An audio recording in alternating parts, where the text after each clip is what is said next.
দর্শক, বারবার বলছি যে বাংলাদেশ বোধহয় ধর্ষণ মহামারীর কবলে পড়েছে।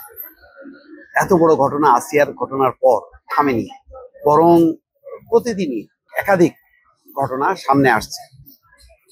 সর্বশেষ দেখেন, কালকে তো আসিয়ার দাফন হলো মাগুরায়। তারপরে উত্তেজিত জনতা সেই ধর্ষকদের বাড়ি পুড়িয়ে দিল।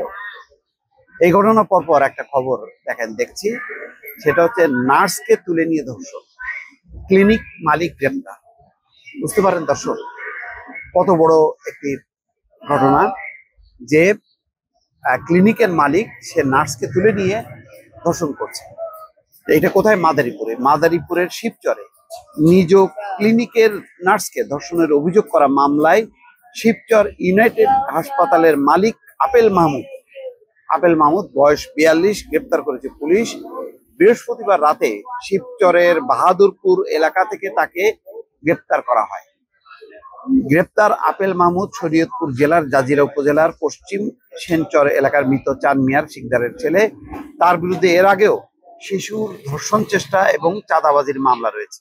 পুলিশ এবং মামলার এজাহার সূত্র বলছে যে শিবচর ইউনাইটেড হাসপাতালে কর্মরত একজন নার্সকে বিভিন্ন সময় হাসপাতালের মালিক আপেল মাহমুদ কুপ্রস্তাব দিতেন। গত বছরের 20 ডিসেম্বর ওই নার্স হাসপাতালে কাজ শেষে খেয়াল করেন, এখানে কিন্তু ঘাপলা আছে আমার ধারণা।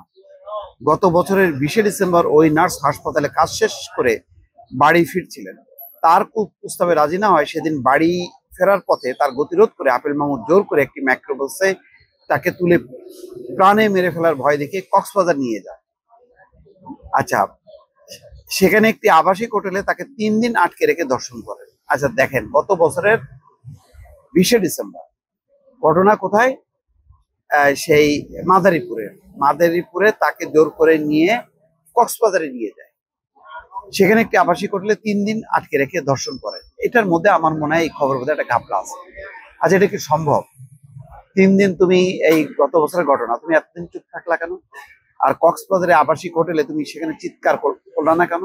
কোন হোটেল, যে হোটেলে এরকম তোমরা সেখানে অবস্থান করছো, অথচ তোমাকে জোর করে আটকে রাখছে, এরকম হোটেল আছে, হোটেল মালিক কোনোভাবেই চেষ্টা করছো মুক্ত হওয়ার জন্য? আমার যেটা ধারণা যে এখন অনেকে হয়তো সুযোগ নেওয়ার চেষ্টা করছে, যেহেতু ধর্ষণ বিরোধী একটা মনোভাব আছে, আইন কঠোর হবার একটা পরিস্থিতি তৈরি হচ্ছে এবং পুলিশ প্রশাসন ধর্ষণের ঘটনা জানা মাত্র অ্যাকশন নিচ্ছে। আমার যেটা ধারণা যে এখানে একটা পারস্পরিক সম্পর্ক ছিল, পারস্পরিক সম্পর্কের ভিত্তিতে তারা হয়তো এই ঘটনা ঘটাচ্ছিল। তারপরে যে দেখেন, পরে 25 ডিসেম্বর শিবচরে এনে এক নন জুডিশিয়াল স্ট্যাম্পে স্বাক্ষর করে ভুয়া বিয়ের নথি তৈরি করে ওই নার্সকে ছেড়ে দেন আপেল মাহমুদ। তার মানে ওই ডিসেম্বর, জানুয়ারি, ফেব্রুয়ারি, মার্চ, এপ্রিল, এই 4 মাস গেল, সে চুপচাপ থাকলো।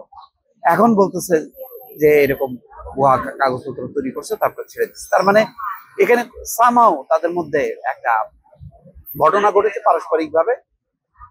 কিন্তু এখন যেহেতু ওই নার্সকে মালিক গ্রহণ করছে না বা তার সাথে মতদ্বৈততা হয়েছে, এখন এই নার্স তার বিরুদ্ধে স্টেট ধর্ষণ মামলা করছে। এইটা আমার মনে হয় বিস্তারিত, তাকে গ্রেপ্তার করা হয়েছে, সবই ঠিক আছে, কিন্তু ভালো করে তদন্ত করা দরকার। নতুবা এখন অনেকে কিন্তু এই আইনের সুযোগে বা ধর্ষণ বিরোধী এই মনোভাবকে কাজে লাগিয়ে তারা ফায়দা তোলার চেষ্টা করবে, বহু মানুষকে বিপদে ফেলার চেষ্টা করবে। স্টেট একটা জোর করে ধর্ষণ করা, যেটা নারী শিশুর ক্ষেত্রে ঘটছে, বিভিন্ন বয়সের ক্ষেত্রে, আর এই ক্ষেত্রে সম্পর্কের ক্ষেত্রে একটা ধর্ষণের কথা বলা, এটা কিন্তু দুই মাত্রা। সুতরাং এটা বুঝে সুঝে এগোনো দরকার, নতুবা কিন্তু প্রচুর ধর্ষণের সংখ্যাটা বাড়তে থাকবে এবং আমরা কনফিউজড হয়ে সবগুলোকে এক করে আমরা মানে বিবেচনা করে একটা পরিস্থিতি তৈরি করবো। এতে একটা সামাজিক বিশৃঙ্খলা তৈরি হবে। দর্শন, ভালো থাকবেন। আল্লাহ।